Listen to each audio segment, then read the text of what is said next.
Hey, folks, welcome to the Battles of the First World War podcast.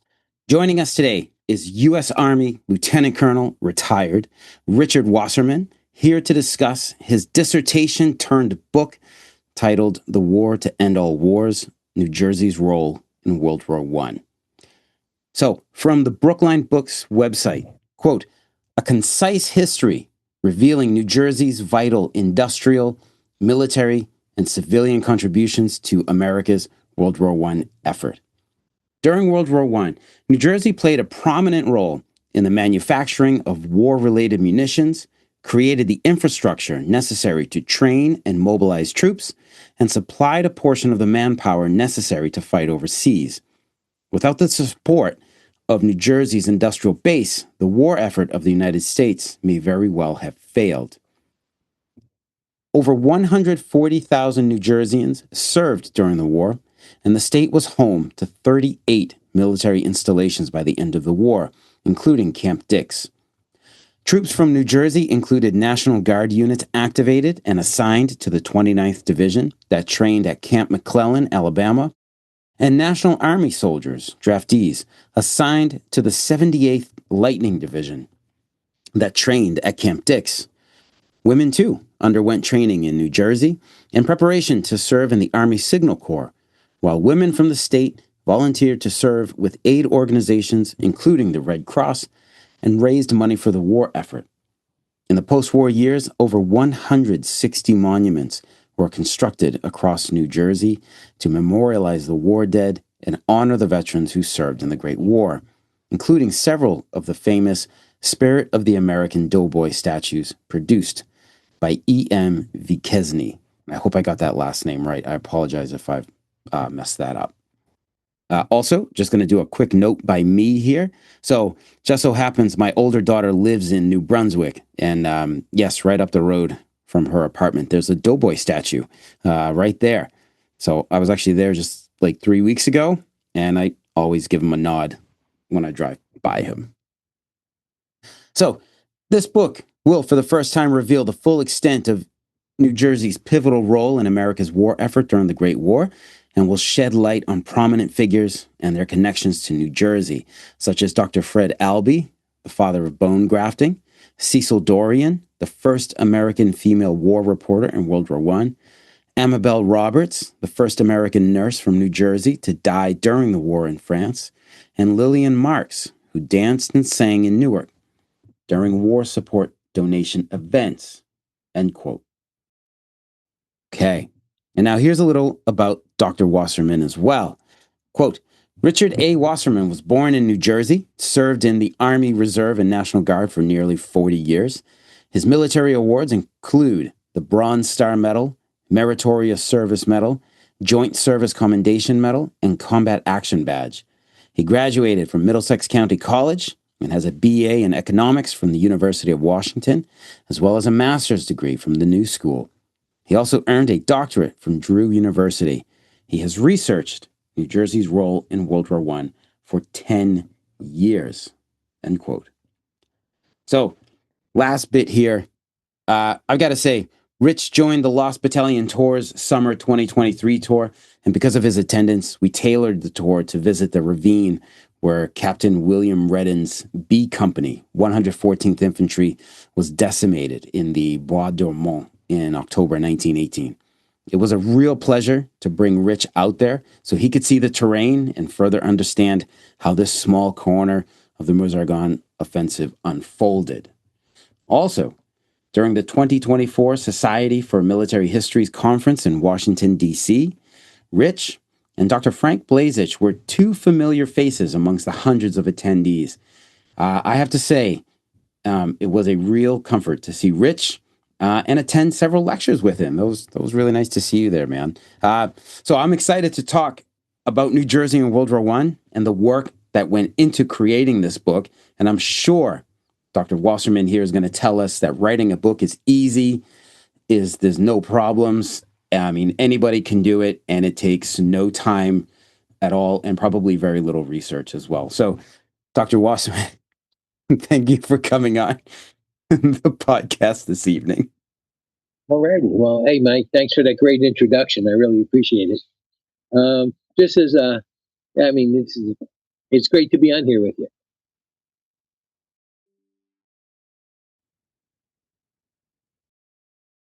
All right. So can you tell us a little bit more about yourself, Dr. Wasserman, and what made you interested in World War One? Okay. Since I was born in New Jersey and grew up in the western end of St. Louis, but returned to New Jersey via the Tidewater area of Virginia. My father was a contracts engineer, so he followed the contracts. That's why we moved around so much.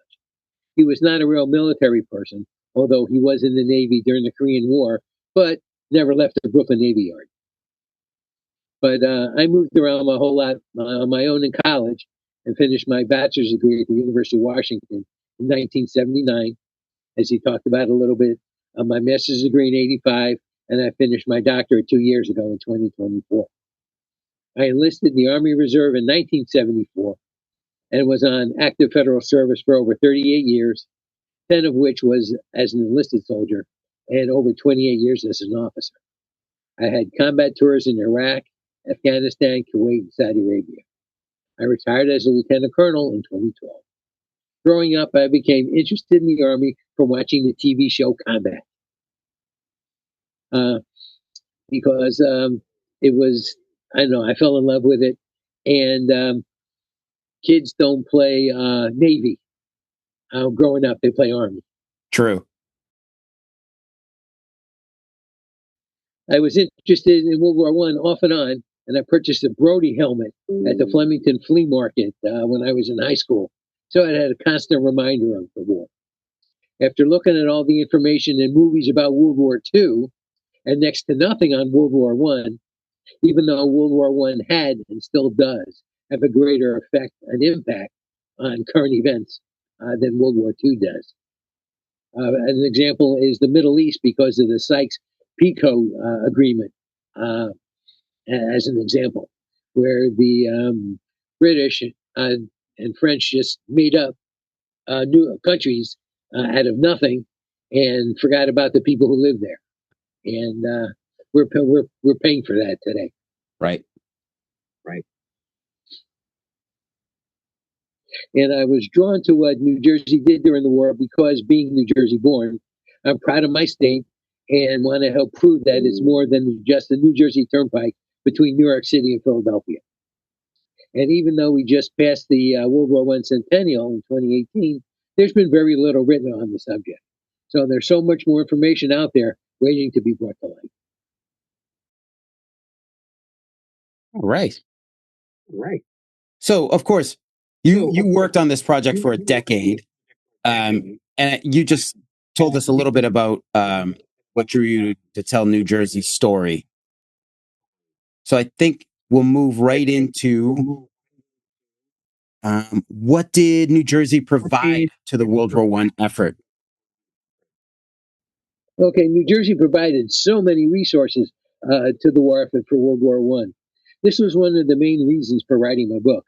People as a whole have no idea what New Jersey was able to provide to support the Great War. When President Wilson asked Congress for a declaration of war in 1917, the U.S. was totally unprepared for a full-scale war. New Jersey became a conduit for what was necessary to support the global event. It was a major manufacturing hub for munitions that were necessary to support the war, as Great Britain, France, and Russia weren't able to keep up with the demand.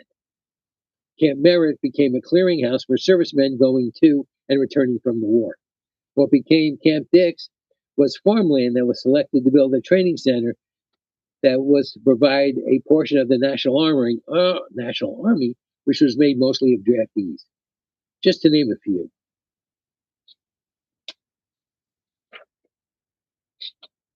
All right. And I want to say too, I forgot just earlier, but your introduction to World War I was buying a Doughboy helmet at a flea market. That's really interesting because I did the exact same thing. I remember I paid $8 for it in 1996. I think I paid $5 for mine, and it's right up there. That is cool as hell. What a small world. Same shared experiences. Uh-huh. All right. Listeners of the podcast, they will know about potential or suspected German sabotage in the US, namely the Black Tom explosion in 1960. Um, were there other incidents that occurred in New Jersey? Sure. There were at least 20 documented acts of sabotage.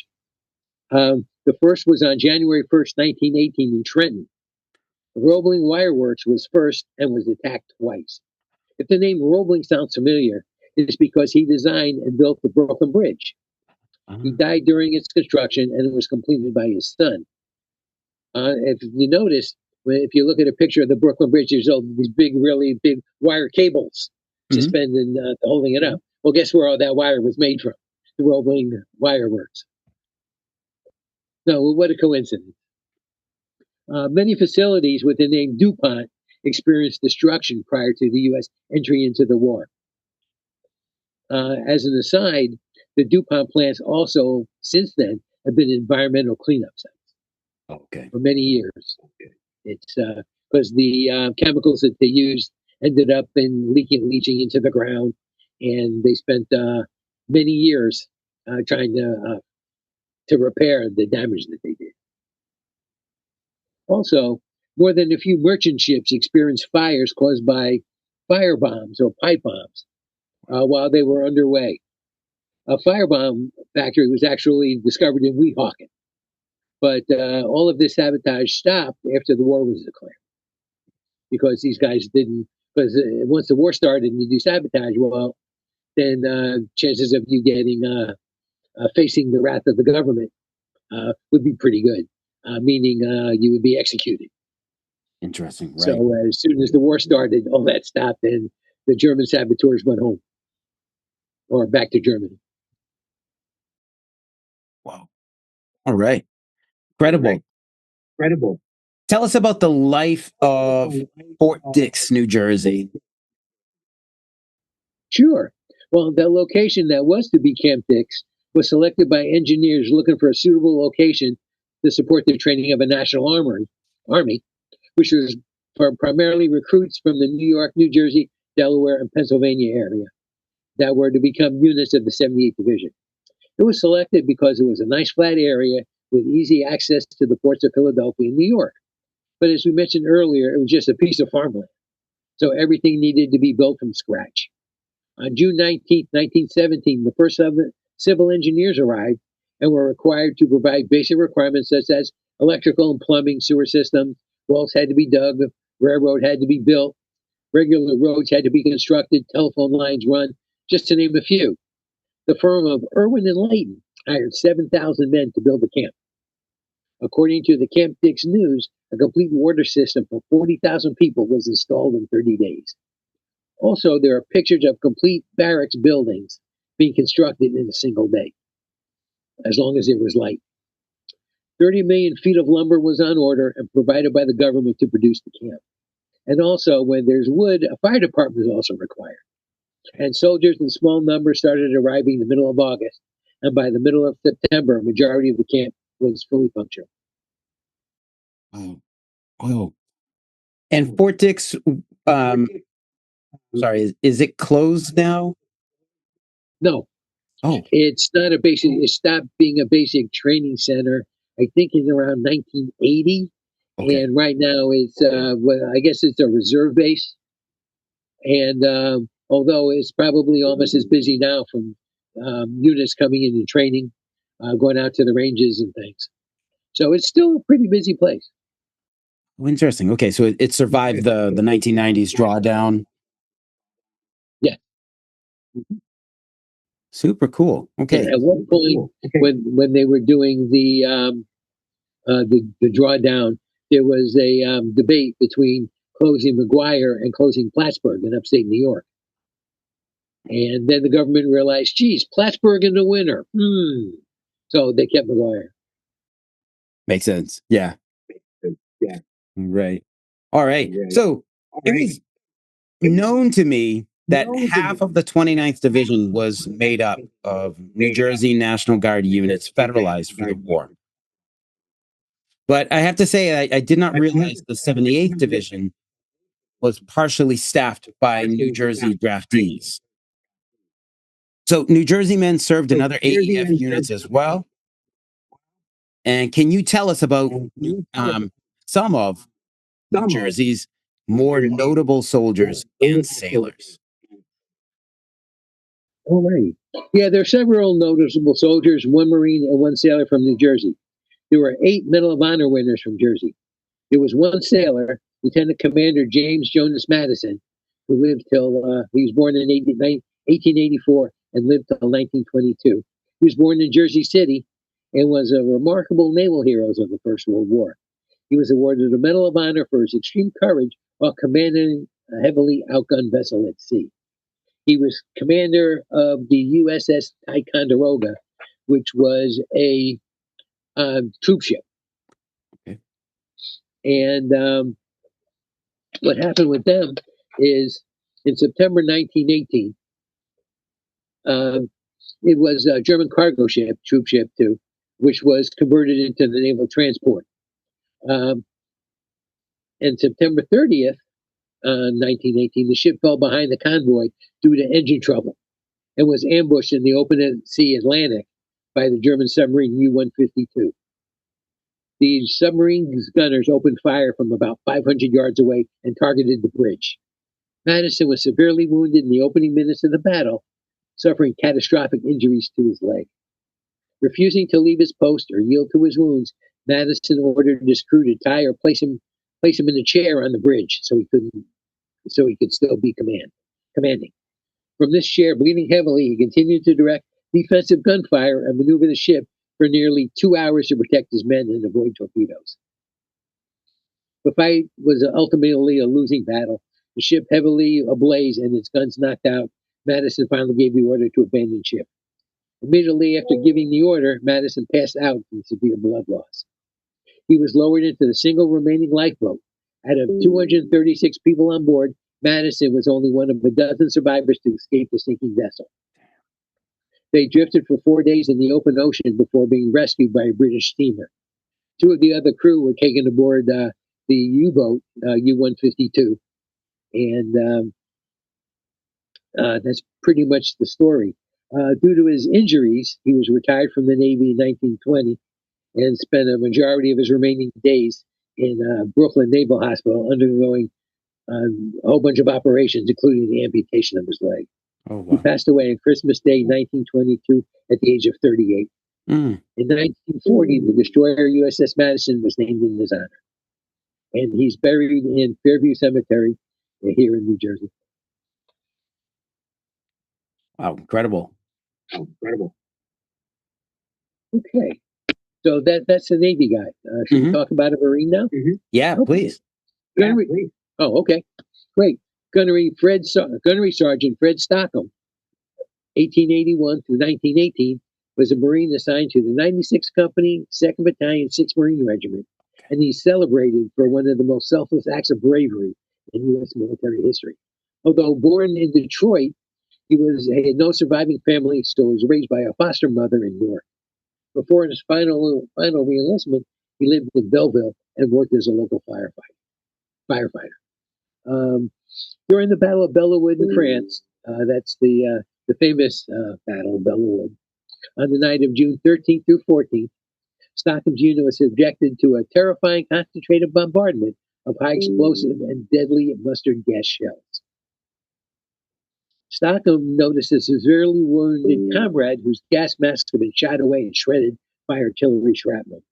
Without hesitation, Stockham pulled off his own gas mask and forced the wounded Marine to wear it. Fully aware that breathing the mustard gas would be fatal, even without a mask, Stockham refused to leave the battlefield. He continued to direct stretcher teams and personally carried injured men out of the line of fire until he finally collapsed from massive internal chemical burns. He passed away from the exposure a few days later on June 22nd. The Marine whose life he saved was Barack Mattingly, who later became a prominent political figure in Missouri.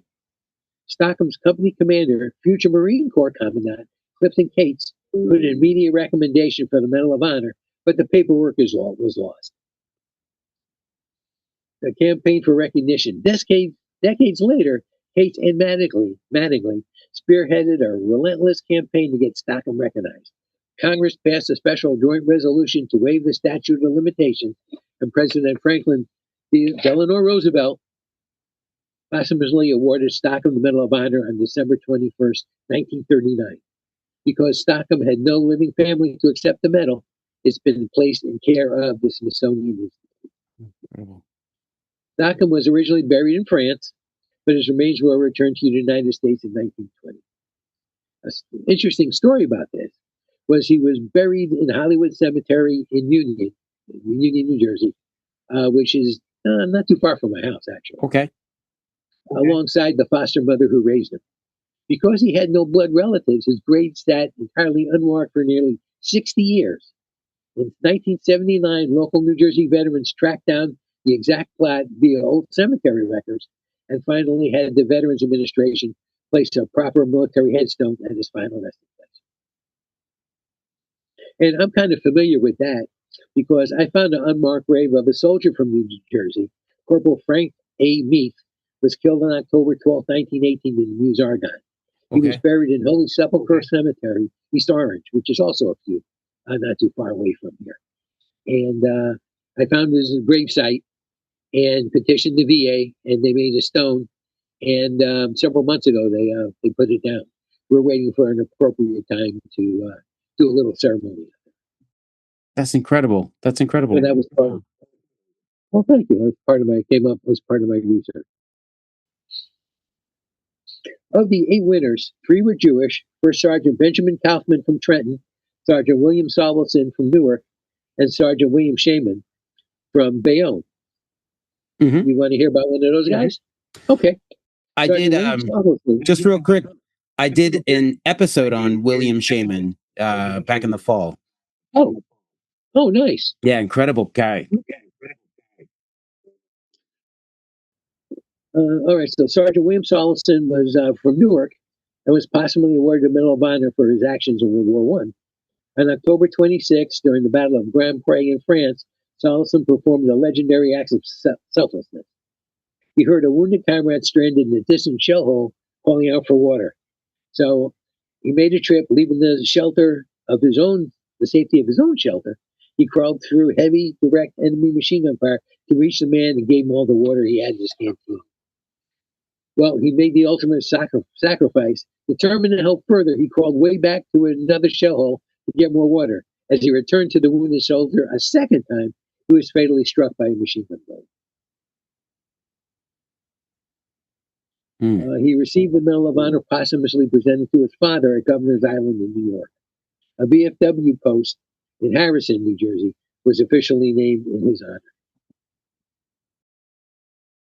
Incredible people.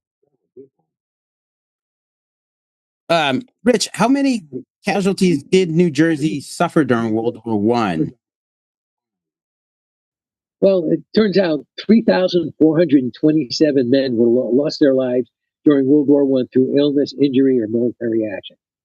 And they are immortalized on over 160 landmarks and monuments and memorials across the state. Some as small as little plaques on a rock to really large monuments with statues on it. So New Jersey went out of its way after the war, because remember, it was the war to end all wars. Right. So they didn't think they'd have to be doing it again. But the government was not behind it. All this stuff was raised with local funds. All of the monuments all over the state were raised with local funds. And as you mentioned, the Spirit of the American Doughboy statue. There's, I believe, 8 of them across the state. And there's one in Perth Amboy, one in Dover, and then several others across the state. New Jersey provided, according to the state, 72,946 draftees, along with 46,960 volunteers, for a total of more than 140,000 folks. Incredible. When, as we talked earlier, when the war started, there was very little military in the United States. as the war ended in November 1918, the U.S. had over 4 million folks in uniform, of which 2 million were overseas. Yes. Wow. Yeah. Wow. All right. All right. All right. Rich, Rich, you worked on this for you 10 worked on this years. You had some comments before we started recording that were great. What would you tell anyone who's thinking of taking on a similar project like you just completed? Oh, geez. That's the best way to do it. Prepare to do it. It's a full-time job. As you know, doing the tours that you do back over to France, it's not something that you can do part-time. It's a full-time job, and it's something you have to be in love with. You have to really like um, doing the investigations. I've spent a lot of time online, obviously.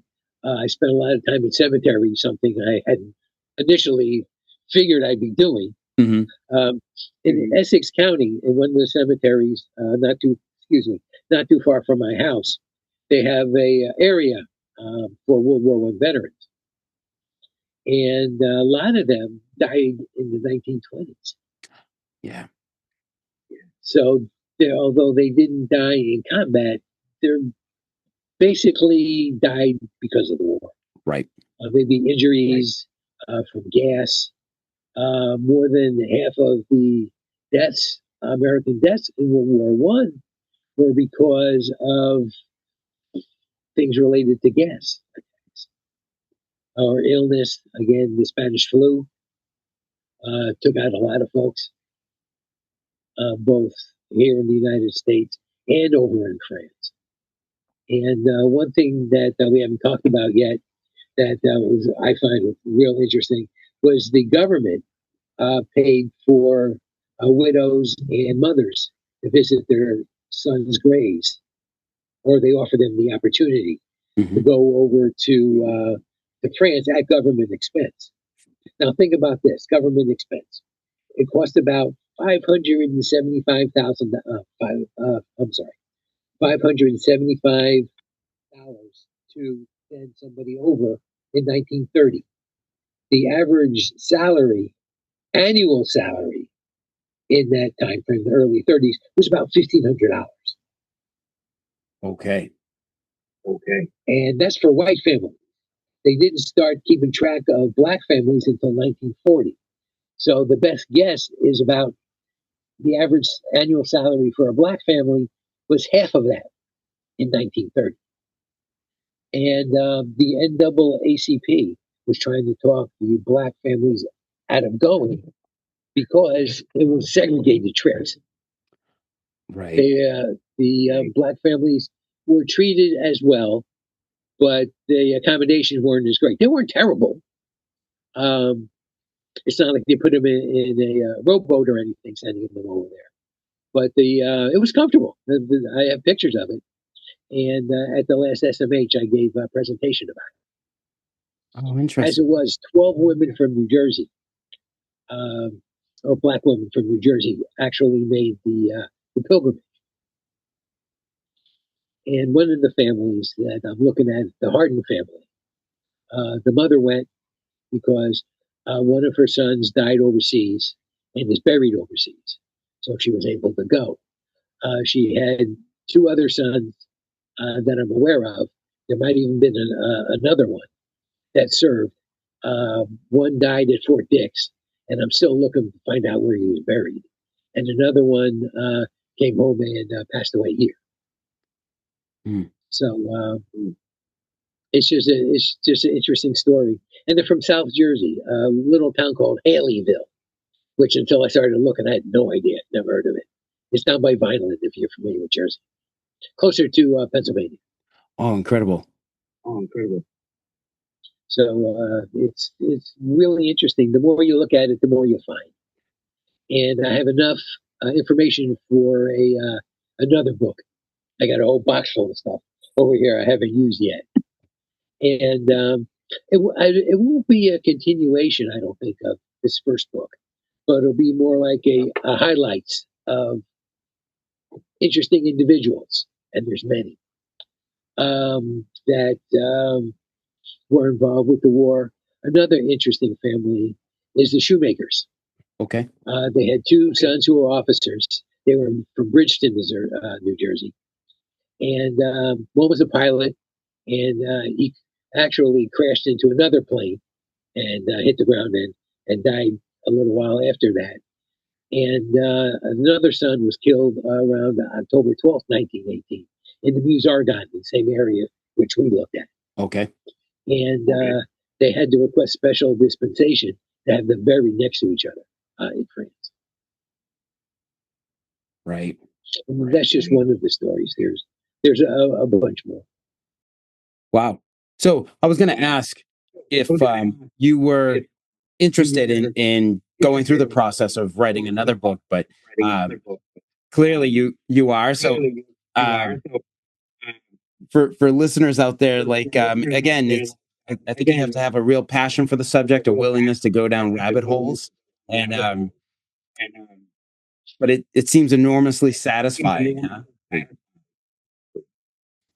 It's enormously satisfying when you're done with one and you can look back at it and say, "Phew, did I actually do all of that?"